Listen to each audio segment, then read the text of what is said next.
Scenario 1, time to spare. Meet Tom, the ultimate employee superhero. He's been rocking it at the same company for ages, arriving so early he's practically best friends with the janitor, and staying late enough to catch the office ghost's nightly dance routine. Not only does he nail his own work, but he also swoops in to save the day for his teammates and even helps his boss untangle his tie when things get messy. Tom is like a productivity machine that runs on dedication and coffee. For a whole decade, he's been shooting for the stars, hoping to be promoted to management and taking extra hours like they're free candy. But guess what?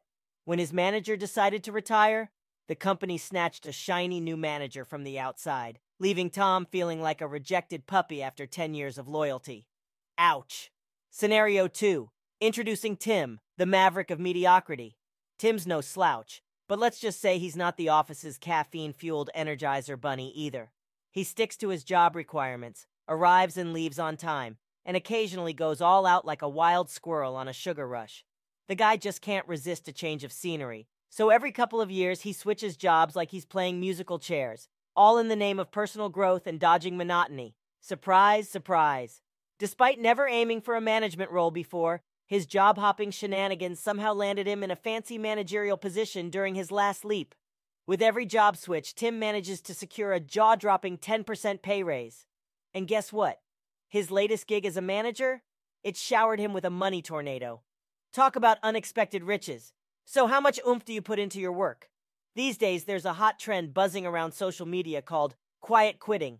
It's like doing the bare minimum, sticking to the script, and avoiding any superhero antics. It's all about meeting the job requirements without summoning the extra-mile superhero cape.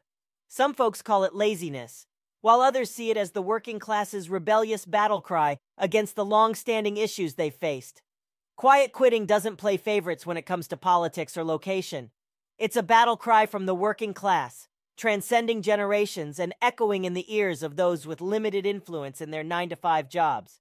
Those bosses and executives who rely on their employees toiling under their watchful eye. Yeah, they're not fans of quiet quitting. But here's the twist.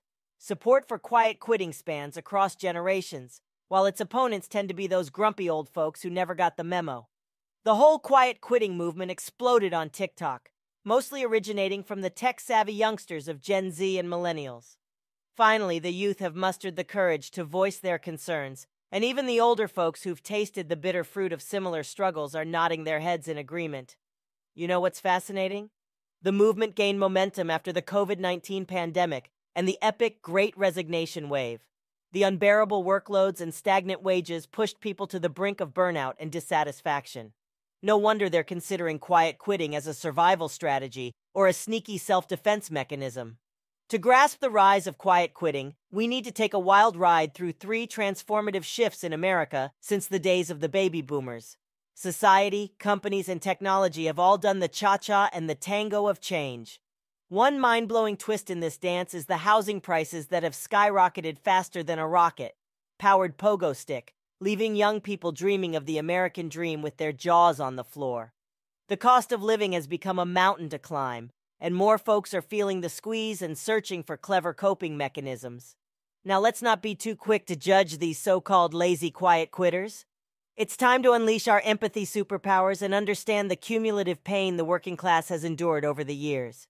This movement is a response to the mounting pressures they've faced, pressures that have been swept under the corporate rug for decades. Quiet quitting is merely a symptom of their accumulated frustration and challenges. It's their way of protecting their sanity and keeping their last ounce of energy from being sucked into the black hole of workaholism.